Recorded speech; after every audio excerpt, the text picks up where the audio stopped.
The alarm bells rang across the Imperial ship like thunder in the void. Admiral Zektar jumped from his chair and rushed to the main screen. His green skin turned pale as he watched the numbers change on the display. Something was moving through space faster than anything he had ever seen. "Sir, the object is moving at almost light speed," said Lieutenant Vexan. His voice shook as he spoke. "Our computers cannot find any match for this ship in our records." The bridge went quiet. For 3,000 years, the Galactic Empire had ruled the stars. They knew every ship design, every weapon, every species that lived in space. Nothing could move this fast without using massive amounts of energy. Nothing could hide from their sensors like this unknown vessel. Admiral Zektar had fought in 100 battles. He had destroyed entire worlds and conquered dozens of species. But this was different. This ship scared him. "How big is it?" he asked. "About 2 kilometers long, sir. But the strange thing is we can barely see it on our sensors. It's like it's not really there." On the other side of space, Captain Jake Morrison stood on the bridge of his ship, the UNS Defiance. He watched the Imperial fleet through their special screens. The aliens had no idea what they were looking at. "They look confused, Captain," said Lieutenant Lisa Carter from her station. She was listening to the alien radio signals. "Their whole patrol fleet is rushing to our position." Morrison smiled, but his eyes stayed cold. He had waited 40 years for this moment. Humanity had been hiding in the dark corners of space, building ships and weapons the galaxy had never seen. The Empire thought they ruled everything, but they were wrong. "How are our engines doing, Rodriguez?" Morrison asked. Commander Alex Rodriguez checked his controls. "The quantum drive is working perfectly, Captain. We can keep this speed for 6 more hours without any problems," Morrison nodded. The quantum drive was humanity's greatest secret. It bent space itself, letting them move faster than light without the massive energy signatures that other ships needed. To the Empire's sensors, they looked like ghosts. The human ship had been watching the Empire for decades. They studied their technology, their tactics, their weaknesses. Humanity had learned that the Empire never asked questions first. They shot first and took prisoners later. "Captain, I'm reading life signs on those Imperial ships," said Dr. Elena Vesquez from her science station. "Each one has over 10,000 aliens on board." The Imperial fleet was forming up an attack position. 50 massive warships moved into a wall formation, their weapons powered up and ready to fire. Admiral Zektar had seen this formation destroy entire enemy fleets. "Unknown ship, you are breaking Imperial law," Admiral Zektar sent on all radio channels. "Slow down now and prepare to be searched." The answer came back in perfect Galactic Standard language, but with an accent none of them had heard before. "Imperial Fleet, this is Captain Jake Morrison of the United Nations ship Defiance. We come in peace, but we will not let you search." "Our ship? Turn off your weapons." The alien admiral felt his anger rise. No species had ever spoken to the Empire this way. No one refused their orders and lived. "You will do what we say right now, or we will destroy you," Zektar replied. "No species can fight the Galactic Empire." On the Defiance, Morrison looked at his crew. These men and women had trained their whole lives for this day. They knew the Empire's history of conquest and slavery. They knew this moment would decide humanity's future. "Admiral," Morrison said calmly into the radio, "we have been watching your empire for a long time. We know what you do to species that fight back. That is why we got ready." The Imperial fleet opened fire without warning. Thousands of energy beams and explosive missiles flew toward the human ship. The weapons could destroy a small moon. The crew of the Defiance held onto their stations, but Morrison stood still and calm. The weapons passed through empty space. The human ship had vanished. Admiral Zektar stared at his screen in shock. His weapons officer ran the sensors again and again, but found nothing. "Where did it go?" Zektar shouted. "Double quote, sir. It just disappeared. Our sensors show nothing." The human ship reappeared directly behind the Imperial flagship. It had somehow moved through the entire fleet without being seen. The Imperial sensors went crazy, trying to understand how this was possible. Impossible, whispered the tactical officer. No ship can move through space that fast. Captain Morrison's voice came through their communication system, even though they had tried to block all outside signals. Admiral, your weapons are good, but they are 300 years behind our technology. We did not come here to fight, but we will not let you conquer us. On the Defiance, Chief Security Officer Amy Patterson watched the alien fleet panic. Captain, they are trying to jam our signals and find our exact location. Their technology is old, but they keep trying. Morrison nodded to his weapons officer, Lieutenant Dan Cooper. Cooper, show them what we can do. Aim for the empty space between their ships. The human ship fired one beam of energy that seemed to twist space itself. When it hit the target area, a ball of pure nothing appeared. It ate light, matter, and energy for 3 seconds before disappearing. The Imperial fleet went completely silent. That was a warning shot, Admiral, Morrison said over the radio. Our real weapons are much more powerful. We think you should call your bosses. Dr. Vasquez listened to the panicked alien communications. Captain, they are calling something called the High Council. From what I can hear, no one has ever shown technology this advanced before. Commander Ryan Kelly, Morrison's second-in-command, studied their situation. Sir, we have 17 more ships hiding in this star system. If this goes wrong, we can get you out of here. Morrison shook his head. No, Ryan, this is our chance to show the galaxy that humanity belongs here. We do this right or we do not. Do it at all.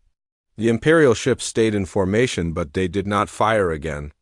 Their sensors kept trying to lock onto the human vessel, but the Defiance moved like smoke through space. Every time they thought they had found it, the ship would vanish and appear somewhere else. Admiral Zektar had never felt fear like this. In 3 centuries of commanding fleets, he had always been the hunter. Now he felt like prey. This unknown species had technology that made his mighty fleet look like toys. Sir, what are your orders? Asked his tactical officer. Zektar stared at the space where the human ship had been. He could destroy planets, but he could not even find this one small vessel. His pride wanted him to keep fighting, but his experience told him this was beyond anything the Empire had faced. Send a message to the High Council, he said quietly. Tell them we have found something new, the waiting began. The Imperial fleet held their position, weapons ready but not firing. The human ship moved through space around them like a shark circling its prey. Both sides knew that the next few hours would change the galaxy forever. Morrison looked out at the stars. Through his ship's windows, somewhere out there, Earth waited for news. Humanity had been preparing for this moment since they first reached the stars. They had watched the Empire conquer species after species, always wondering when their turn would come. But humanity had learned something the Empire never expected. Sometimes the best way to prepare for a fight was to become so strong that the fight never had to happen. The Defiance continued its dance through space, waiting for the Empire's next move. The High Council chamber on the Imperial capital world had not seen such panic in 1,000 years. Supreme Chancellor Morden read the reports from Admiral Zektar with growing fear. Around the great circular table, his advisors shouted at each other in confusion. The ship uses technology we cannot understand, said Fleet Admiral Kastek through the hologram projector. Our best weapons did nothing to it. Their demonstration weapon created a hole in space itself. We believe it could have destroyed our entire fleet. Chancellor Morden had ruled the Empire for 200 years. He had crushed rebellions on 100 worlds and wiped out entire species that refused to surrender. But this was different. This unknown species had made his greatest admiral sound afraid. How many ships do they have? Morden asked. We have only seen one, Chancellor. But if one ship can do this much, we must assume they have more. On the other side of the galaxy, in Earth's Space Defense Headquarters, Admiral Patricia Stone watched the situation unfold. Her staff worked day and night, receiving reports through quantum communication devices that could send messages instantly across space. Admiral, Captain Morrison reports the Imperial fleet is not moving, said Colonel Steve Martinez, her intelligence officer. They are not attacking, but they have called for backup. Stone studied the star map that showed human ships hidden throughout the galaxy's edge. How many Imperial ships are coming? Our sensors show 47 Imperial warships heading toward Morrison's position. But ma'am, something much bigger is also coming. Back on the Defiance, Dr. Vasquez made a disturbing discovery while listening to Imperial communications. Captain, I have been studying their radio signals. The Galactic Empire is not just a government, it is a complete control system. They do not make deals with equals. They only understand when someone is stronger than them. Chief Engineer Rodriguez called from the engine room. Sir, I am detecting huge gravity waves coming toward us. Something very big is traveling through hyperspace. Morrison studied the readings on his screen. The Empire's response was exactly what humanity had expected. When faced with something they could not control, they sent more ships. How long until they arrive? Morrison asked. About 6 hours, Captain. Morrison activated his communication system to speak with Earth. Admiral Stone, the Empire is sending their war fleet. We are about to find out how serious they are about this. Stone's voice came back clearly through the quantum link. Jake, you have permission to leave if you need to. Do not sacrifice your ship for politics. Morrison looked around his bridge.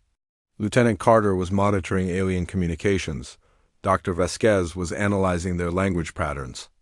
Commander Kelly was checking weapon systems. Chief Patterson was watching for threats. These people had trained their entire lives for this moment. Negative, Admiral. If we run now, they will hunt humanity until they find Earth. We make our stand. Here, 6 hours later, space around the Imperial fleet exploded with new arrivals. Not dozens of ships, but hundreds. The space around Admiral Zektar's fleet filled with massive Imperial warships, each one larger than anything humanity had ever built. At the center of the new fleet was a ship so huge it blocked out the stars. The Eternal Dominion stretched 12 kilometers from front to back. It carried 50,000 crew members and enough weapons to destroy entire solar systems. Morrison watched the display with calm eyes. Rodriguez, how many ships are we looking at? Over 300, Captain. And that big one in the center is reading as the largest ship we have ever seen. The massive Imperial flagship broadcast on all radio frequencies. Its voice boomed across space like the voice of an angry god. Unknown species, you will surrender right now or face complete destruction. This is your final warning. On the bridge of the Eternal Dominion, Grand Admiral Vecamore studied the sensor readings of the mysterious ship. He had commanded the Empire's greatest battles for 4 centuries. He had destroyed the homeworlds of 6 different species. Nothing had ever escaped his fleet. Sir, the unknown vessel is still moving in that impossible pattern, reported his sensor officer. We cannot lock our weapons onto it. Then we will destroy everything in this area of space, Vecamore replied. Ready all weapons, full power. Captain. Morrison activated his ship's external speakers, broadcasting his response across the entire star system. To the Galactic Empire. Humanity has spent 40 years getting ready for this moment. We have watched you conquer species after species, strip planets of their resources, and make slaves of entire civilizations. That ends today. The Imperial fleet opened fire. 300 warships shot at the same time, creating a web of energy and explosives that should have destroyed anything in space. The amount of firepower was enough to crack a planet. The Defiance did not try to dodge the attack. Instead, something impossible happened. The ship's hull began to glow as the alien weapons hit it. The energy from the Imperial fleet was being absorbed into the human vessel. Impossible, Admiral Zektar whispered as his sensors showed the readings. They are using our own weapons to make themselves stronger. On the Defiance, Chief Engineer Rodriguez monitored the energy absorption systems. Captain, the exotic matter fields are working perfectly. We have converted their attack into power for our own systems. We now have 3 times our normal energy levels. Dr. Vasquez intercepted Imperial communications as panic spread through their fleet. Captain, they cannot understand how we absorbed their weapons fire. Their scientists are saying it breaks the laws of physics. Morrison stood calmly on his bridge as the Imperial fleet prepared for another attack. He had waited for this moment his entire career. Humanity had developed technology by thinking differently than other species. While the Empire focused on bigger weapons and stronger armor, humans had learned to bend the rules of space and time itself. Carter, signal our other ships, it is time. Lieutenant Carter sent a coded message through quantum communication. Across the star system, space itself began to tear open as 17 more human vessels appeared from quantum-fold space. Each ship materialized instantly, moving from one location to another without crossing the space in between. The Imperial sensors went crazy as they tried to track the new arrivals. The human ships appeared and disappeared at will, moving faster than the Empire's targeting systems could follow. "Sir, we now have 18 unknown vessels in the system," reported the sensor officer on the Eternal Dominion. "They are using some kind of teleportation technology." Grand Admiral Vekmar felt something he had not experienced in centuries: fear.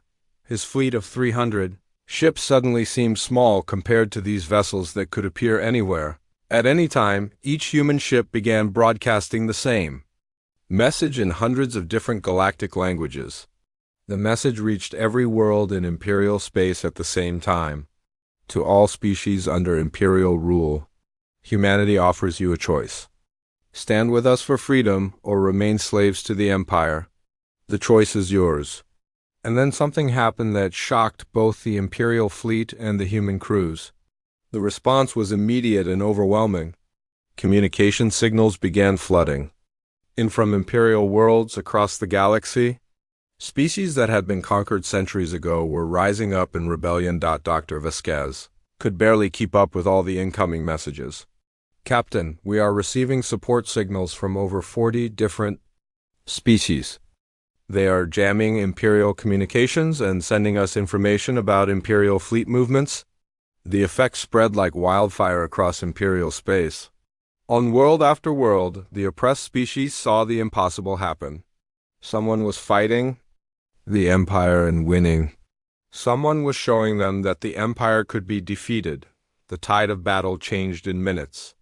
The human ships did not fight like any species the Empire had encountered before. They appeared behind Imperial vessels and disabled their weapons without destroying them. They jammed communications while broadcasting encouragement to rebel forces.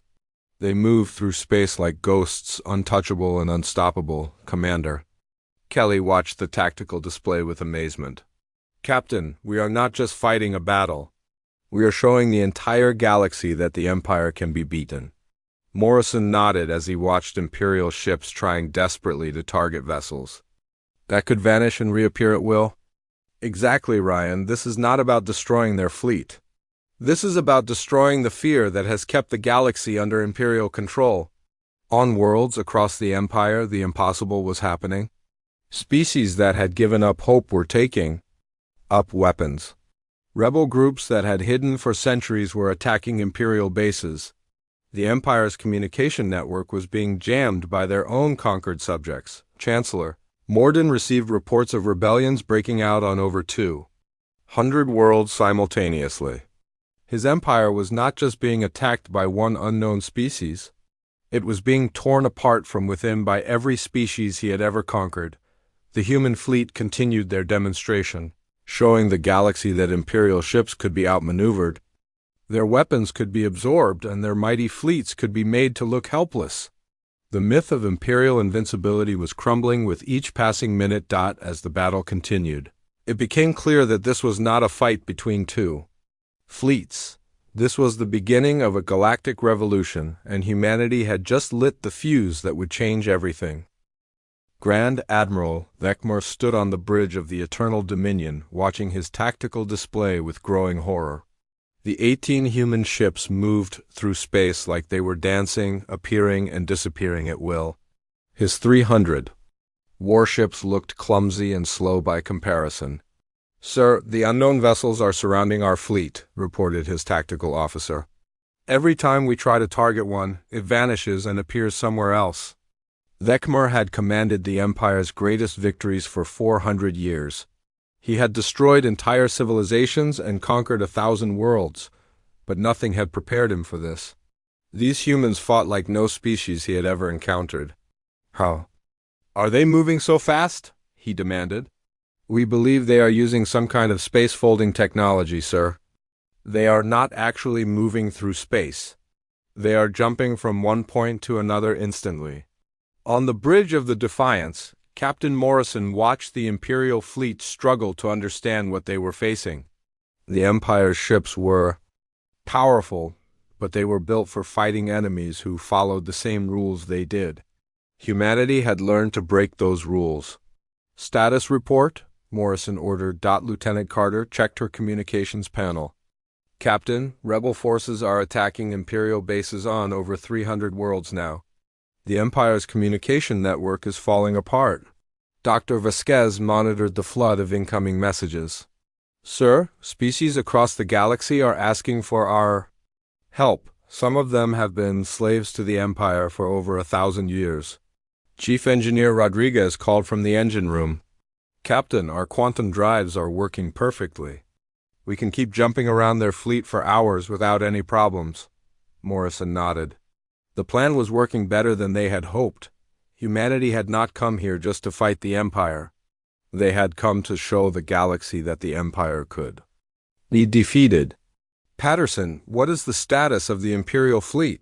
Chief Security Officer Amy Patterson studied her sensors. They are trying to form a defensive circle, but they cannot target us long enough to fire effectively. Their commanders are getting frustrated. The frustration was obvious on the bridge of the Eternal Dominion. Grand Admiral Thekmer paced back and forth, his officers scrambling to find a solution to an impossible problem. Sir, we could try a wide-area attack, suggested his weapons officer. If we fire at everything in the area, we might hit some of their ships and destroy half our own fleet in the process.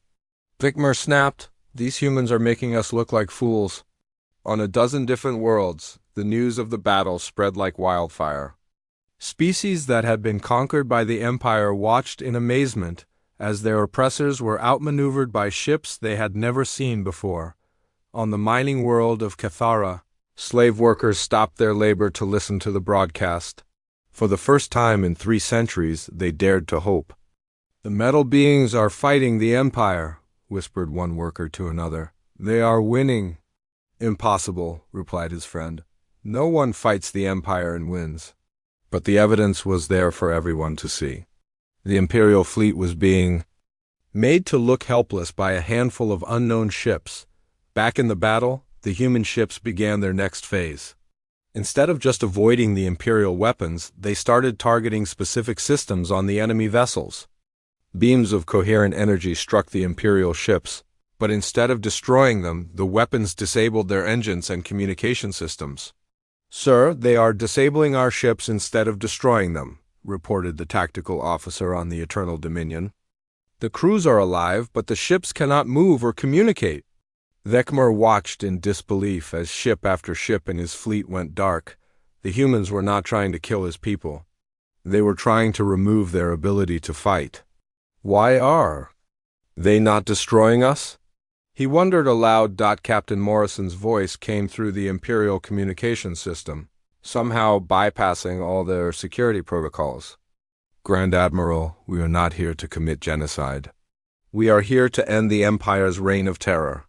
Your crews will be treated with respect, but your ships will not be allowed to continue their mission of conquest. On Earth, Admiral Stone watched the battle through quantum communication links. The human fleet was performing exactly as planned, but she knew the real test was still coming. Colonel Martinez, what is the status of Imperial reinforcements? Ma'am, our long-range sensors show massive Imperial fleets moving toward the battle from all directions. It looks like they are calling in everything they have. Stone studied the strategic display. Red dots representing Imperial fleets were converging on the battle site from across the galaxy. The Empire was not going to give up without a fight. Send a message to Captain Morrison. Tell him the Empire is sending everything they have. Over. 2,000 ships are heading his way. On the Defiance, Morrison received the message with calm acceptance. He had expected this. The Empire would throw everything they had at this problem because they could not afford to lose. Rodriguez, can our ships handle that many enemies? Captain, we have been preparing for this possibility. Our quantum fold drives can handle the stress, and our energy absorption systems can process that much firepower, but it will not be easy. Doctor, Vasquez intercepted more Imperial communications. Captain, the Empire is also sending ground forces to the worlds where rebellions have started. They are trying to crush the uprisings before they spread further. Morrison made a decision that would change the course of the battle. Carter, send a message to all rebel forces. Tell them help is coming. The human fleet split up. Half the ships remained to deal with the Imperial fleet, while the other half disappeared through quantum jumps to assist the rebellions across the galaxy on the world of Vextai. Imperial ground forces were attacking a rebel base when space above the planet suddenly tore open. 3 human ships appeared in the atmosphere. Moving faster than anything the ground forces had ever seen, the human vessels did not attack the Imperial soldiers directly. Instead, they used their advanced technology to disable the Imperial weapons and vehicles. Tanks stopped working. Aircraft fell from the sky with their engines shut down. Communication equipment went silent. The rebel forces watched in amazement, as their oppressors were rendered helpless in minutes. "Who are these beings?" asked the rebel leader. "They call themselves humans," replied his communications officer. "They say they are here to help us win our freedom." Similar scenes played out on worlds across the Empire. Human ships appeared wherever rebel forces were fighting, turning the tide of battle with technology the Empire could not counter. Back at the main battle, Grand Admiral Vekmar faced a fleet that was half disabled and completely demoralized. His officers looked to him for orders, but he had no idea what to do. "Sir, we are receiving reports from across the Empire," said his communications officer. "Rebel forces are winning on every world where they have received help from these humans." Vekmar felt the weight of 4 centuries of conquest crashing down on him. The empire he had served his entire life was falling apart, and there was nothing he could do to stop it. "Open a channel to the human commander," he ordered. Captain Morrison's image appeared on the main screen of the Eternal Dominion. The human looked calm and confident, nothing like the terrified species leaders that Vekmar was used to dealing with. "Grand Admiral, I am listening," Morrison said. "What do you want from us?" Vekmar asked, "What are your terms for surrender?" Morrison's expression grew serious. "We do not want your surrender, Admiral. We want the Empire to stop conquering other species. We want the slaves to be freed. We want the galaxy to have a chance to choose its own future. And if we refuse, then we will continue to demonstrate that the Empire cannot win against united free peoples. The choice is yours, but the age of imperial conquest is over either way." Vekmar looked around his bridge at officers who had served the Empire faithfully for centuries. They were all looking at him, waiting for his decision. The Empire had always been their life, but now they were being offered something different. "I need time to think," Vekmar said. "You have all the time you need, Admiral. But while you think, more worlds are choosing freedom. The galaxy is changing, and you can either change with it or be left behind." The communication ended, leaving the Imperial fleet floating in space, disabled but not destroyed. Around them, the human ships continued their patient patrol, watching and waiting for the Empire's decision. On worlds across the galaxy, the impossible was becoming reality. The Empire that had seemed invincible for 3,000 years was being defeated by a species no one had ever heard of. The age of imperial domination was ending, and a new age of freedom was beginning. Chancellor Morden paced around the High Council chamber like a caged animal. Reports flooded in from across the Empire, each one worse than the last. His advisors sat in stunned silence as they watched their 1,000-year reign crumble in real time. "Over 500 worlds are now in open rebellion," reported Defense Minister Colvin. "Our ground forces are being defeated everywhere these humans appear. Their technology makes our weapons useless." The Chancellor slammed his fist on the council table. "How is this possible? We have ruled the galaxy for 3 millennia. No species has ever challenged us successfully. Sir, these humans are different, said Intelligence Director Yexrim. They do not fight like other species. They disable our forces instead of destroying them. They free slaves instead of taking new ones. They offer hope instead of demanding surrender. Morden stared at the galactic map that showed red lights spreading across Imperial space like a disease. Each red light was a world in rebellion, a world that no longer feared the Empire's power, far away in the battle zone. Grand Admiral Thekmar received the message he had been dreading. The Chancellor was sending the Imperial Death Fleet, the Empire's most powerful military force. 2,000 ships were coming, led by the massive dreadnought called the Star Destroyer. Sir, the Death Fleet will arrive in 12 hours, reported his communications officer. The Chancellor's orders are to destroy the human vessels at any cost. Thekmar looked out at the space around his disabled fleet. The human ships continued their patrol, moving through space like they owned it. Half his fleet could not move or communicate, but the humans had not harmed a single crew member. These humans could have killed us all, he said quietly. Why did they choose not to? His tactical officer, a young Imperial named Dextar, spoke up hesitantly. Sir, maybe they are not like us. Maybe they actually mean what they say about wanting peace. Thekmar had never considered this possibility. The Empire had always believed that all species were like them, that conquest and domination were natural laws of the universe. But these humans seemed to follow different rules on the Defiance. Captain Morrison received updates from human ships across the galaxy. The reports were better than he had dared to hope.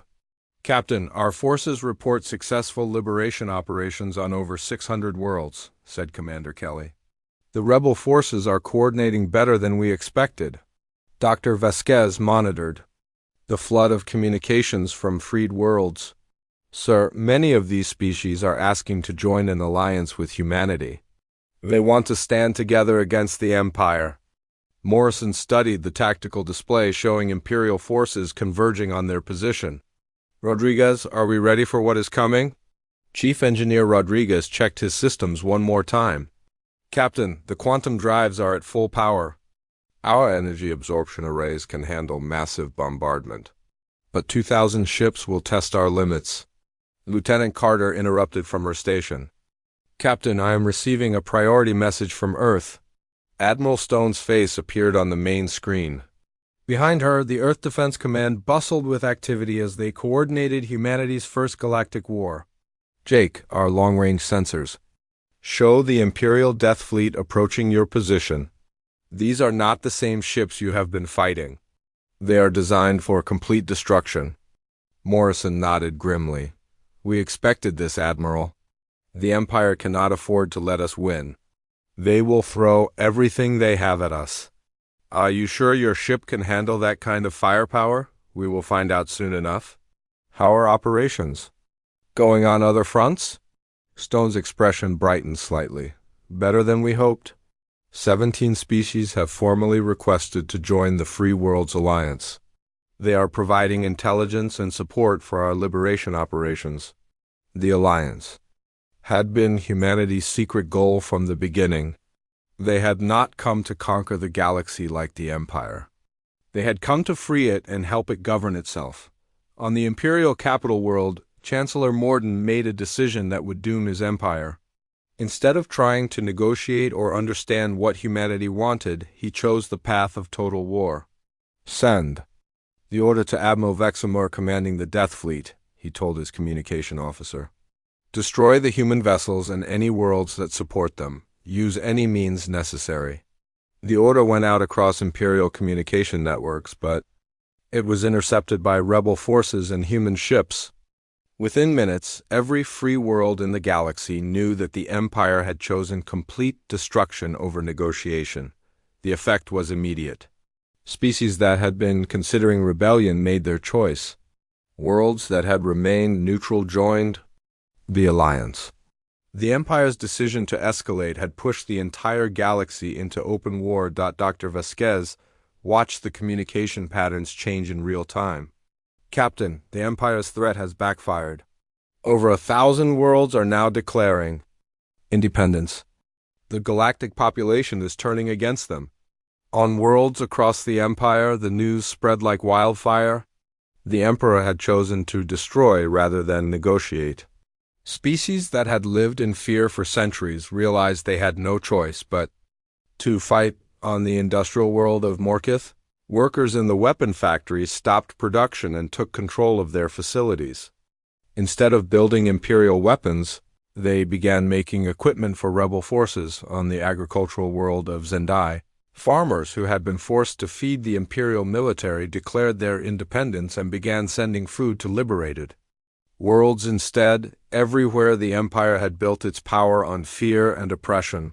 That foundation was cracking apart. 12 hours later, space around the battle zone erupted with new arrivals. The Imperial Death Fleet emerged from hyperspace in perfect formation. 2,000 ships arranged in a sphere of destruction around the human vessels. At the center of the fleet was the Star Destroyer, a ship 15 kilometers long and packed with enough weapons to destroy entire solar systems. Admiral Vexamer commanded from its bridge, his orders simple and brutal. All ships, prepare to fire on my command. We will destroy everything in this area of space. Captain Morrison watched the massive fleet surround them with calm eyes. Rodriguez, are our other ships in position? Yes, sir. All human vessels are. Ready for quantum jump on your signal? The human fleet had grown during the 12 hours of waiting. Ships that had been supporting rebellions across the galaxy had returned, bringing the total to 57 vessels. Still vastly outnumbered, but no longer alone, Admiral Vexamer opened communications to the human fleet. Unknown species, you are surrounded by the Imperial Death Fleet. Surrender now and your deaths will be quick. Morrison's response was broadcast, not just to the Imperial fleet, but to every world in the galaxy through the Alliance Communication Network. Admiral Vexamer, we are Captain Jake Morrison and the crews of the Free Worlds Alliance fleet. We do not surrender to tyrants. We stand here for every species that has ever dreamed of freedom. The Imperial fleet opened fire. 2,000 ships unleashed their weapons simultaneously, creating a storm of energy and destruction that lit up space like a new star. The amount of firepower was enough to destroy a dozen planets, but the human ships were no longer where the weapons struck. In the instant before the Imperial fleet fired, all 57 human vessels had jumped through quantum space to positions throughout the enemy formation. The Imperial weapons struck empty space in each other. Ships that had been firing at the center of their formation found their weapons hitting other Imperial vessels. The Death Fleet had attacked itself.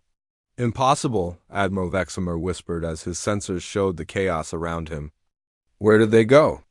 The answer came as human ships appeared next to Imperial vessels throughout the formation. But instead of attacking, they began broadcasting surrender terms directly to the Imperial crews. Imperial crews, your leaders have ordered your deaths rather than accept peace. You have a choice. Stand down your weapons and join the Free Worlds Alliance, or continue to serve leaders who would sacrifice you for their pride. On ship after ship throughout the Imperial fleet, crews began to understand what was happening. Their own commanders had fired weapons that could have destroyed them. The humans had saved them by moving out of the way. The mutinies began almost immediately. Imperial crews who had served faithfully for decades turned against officers who had nearly killed them. The Death Fleet began to fall apart from within as soldiers chose freedom over blind obedience. Admiral Vexamer watched his fleet tear itself apart and realized the terrible truth. The Empire had not been defeated by superior firepower. It had been defeated by superior ideas. The humans had not conquered the galaxy. They had liberated it. The age of the Galactic Empire was ending not with conquest, but with the simple recognition that freedom was stronger than fear. The space battle that followed would be remembered across the galaxy for thousands of years. But it was not remembered for the destruction it caused. It was remembered because it ended an empire without destroying it. Admiral Vexamer stood on the bridge of the Star Destroyer, watching his fleet tear itself apart. Ships that had fought together for centuries were now turning their weapons on each other. Imperial crews were choosing sides, some staying loyal to the Empire, others joining the human cause. Sir, over half our fleet has stopped responding to orders, reported his tactical officer. They are declaring independence from Imperial command. Vexamer had commanded fleets for 300 years. He had destroyed civilizations and conquered entire star systems, but he had never seen anything like this. The humans had turned his own people against him without firing a shot, on the bridge of the Defiance. Captain Morrison watched the Imperial fleet collapse with mixed feelings. He had not wanted this war, but the Empire had given him no choice. Captain, we are receiving surrender signals from over 1,000 Imperial ships, reported Lieutenant Carter. Their crews are asking to join the Alliance.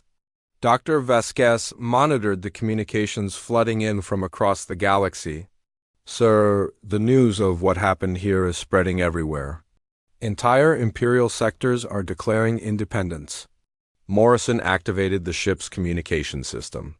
His next words would be heard on every world in the galaxy through the Alliance network, to all beings across the stars. Today marks the end of the Age of Conquest and the beginning of the Age of Cooperation. The Galactic Empire's reign of terror is over, but we do not seek to replace one empire with another. We seek to build something better. On the Imperial capital world, Chancellor Morden received the reports with growing despair. His empire was not being conquered, it was simply dissolving. World after world was declaring independence, and there was nothing he could do to stop it. Chancellor, our military commanders are asking for new orders, said Defense Minister Colvin. But sir, half of them have already joined the rebellion. Morden stared at the galactic map that now showed more red lights than blue ones. Red for rebellion, blue for Imperial control. The blue areas were shrinking by the hour. How did this happen? He asked quietly. How did one unknown species destroy everything we built? Intelligence Director Yexram had been studying the human tactics since the crisis began. Sir, they did not destroy us with weapons, they destroyed us with ideas. They showed the galaxy that there was another way to live. Back at the battle site, something unprecedented was happening. The massive Star Destroyer, symbol of Imperial power, was slowly moving toward the human fleet. Admiral Vexamer had made his choice. Human Commander, this is Admiral Vexamer of the Imperial Navy, came the transmission. I request permission to come aboard your vessel for negotiations. Morrison looked around his bridge. His crew had fought bravely, but they all knew this moment would determine the future of the galaxy. Permission granted, Admiral. We will meet you with honor. An hour later, Admiral Vexamer stepped onto the bridge of the Defiance. He was tall and proud, wearing the uniform of the Imperial Navy, but his eyes showed the weight of what he had seen. Morrison greeted him with respect. Admiral, welcome aboard. Vexamer looked around the human bridge, studying the crew that had defeated the most powerful fleet in galactic history. They were not the monsters he had expected. They looked tired but determined, like people who had done something difficult but necessary. Captain Morrison, I have served the Empire for 3 centuries. I have conquered worlds and destroyed civilizations. But today I watched your people save the lives of soldiers who were trying to kill you. Why? Morrison gestured to the main screen, which showed the Imperial fleet floating peacefully in space. Because, Admiral, we believe that every being deserves the chance to choose their own path, even former enemies. Dr. Vasquez stepped forward. Admiral, we have been studying your people and your history. The Empire was not always evil. It began as a confederation of worlds seeking mutual protection. Somewhere along the way, it lost its purpose. Vexamer nodded slowly. The Empire became about power instead of protection. We forgot why we existed. Commander Kelly joined the conversation. Admiral, it is not too late to remember. The galaxy needs leadership, but it needs the right kind of leadership. Over the next several hours, representatives from dozens of species arrived at the battle site. Ships from liberated worlds brought their leaders to witness the birth of something new. The former Imperial flagship became a meeting place where the future of the galaxy would be decided. Species that had been enemies for centuries sat at the same table. Former Imperial officers worked alongside rebel leaders. The humans acted as mediators, Helping different groups find common ground. Captain Morrison found himself in the center of galactic politics, but he never forgot his mission. "We are not here to rule anyone," he told the assembled delegates. "We are here to help you rule yourselves." Admiral Stone arrived from Earth aboard the UNS Constitution, bringing with her the authority of the United Nations. She carried the draft of a document that would change everything, the Charter of the Free Worlds Alliance. "This charter guarantees the right of every species to govern itself," Stone explained to the assembly. "No world can be conquered, no people can be enslaved. All members have equal voice in alliance decisions." The debates went on for days. Some species wanted revenge against the Empire. Others wanted to maintain the old system with new leaders. But slowly, guided by human diplomacy and the shared desire for peace, a consensus emerged. The Galactic Empire would be dissolved. Its military would be reduced to a defensive force. Conquered worlds would be freed to choose their own governments. And a new organization, the Free Worlds Alliance, would provide cooperation and mutual defense without conquest. Admiral Veximer became one of the strongest supporters of the new system. "For too long, we believed that strength came from control," he told the assembly.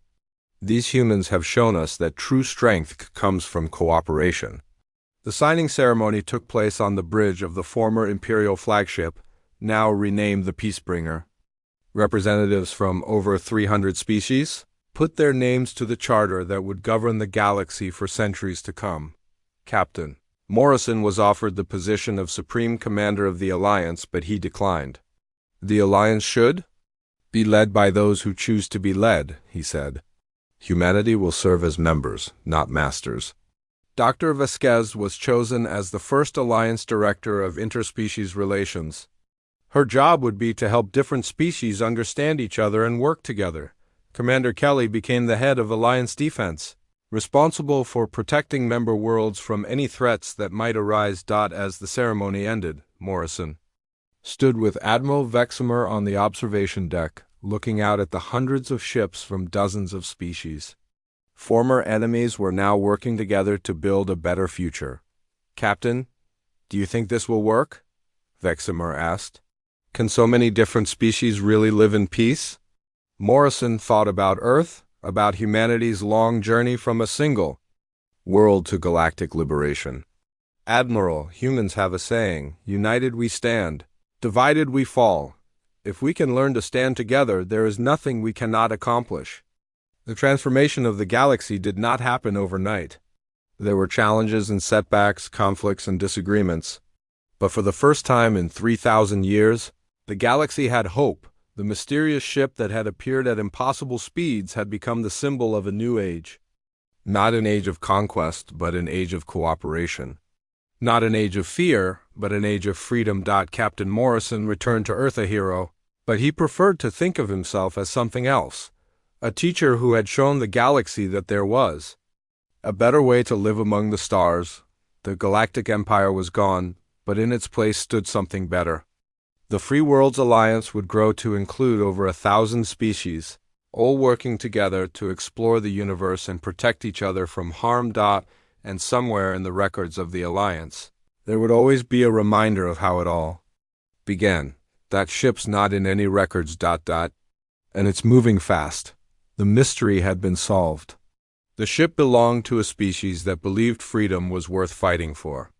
And that had made all the difference.